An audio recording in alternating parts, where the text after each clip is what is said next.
Today we have an FM transmitter here. It's also Bluetooth from Nulaxy.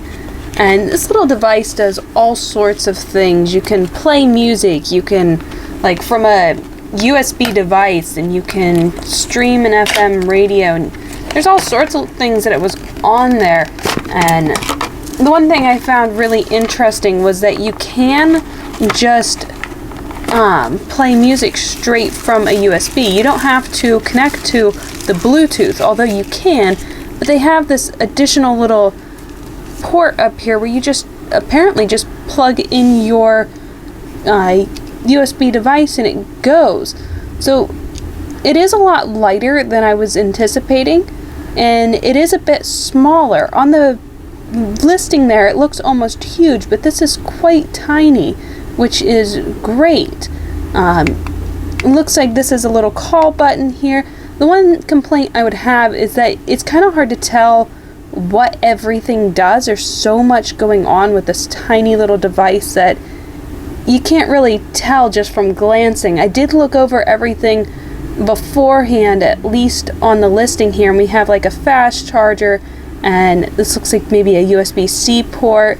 You can plug in here for the music. You can push this little button to answer calls, or apparently you can get a Google Assistant or Siri to answer them. I see there's like a little dial here, and I'm not sure if that's going to change like the call volume. We got the channel button here, and this is an enhanced bass button. So it has a lot of things on here. My previous ones were all very small. They didn't have all these additional features to them. So I feel almost like I'm going to have to read through this booklet, which is quite thick of a booklet here. And I'll probably end up having to read through all of this just to figure out how to make everything work, because there are a lot of features listed, and I'm just not understanding from a quick glance how I'm going to be able to make everything work. Overall, though, I would say it feels like it's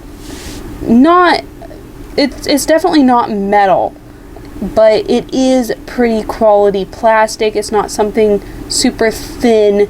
You can see through the top here a bit. I'm not sure if you can tell on the video, but it is a bit transparent, so you can look through, and like there's numbers down here which will light up with the station or whatever else is going on. But overall, I mean, it feels like it's pretty decent. It's not going to fall apart the moment I try to plug something into it.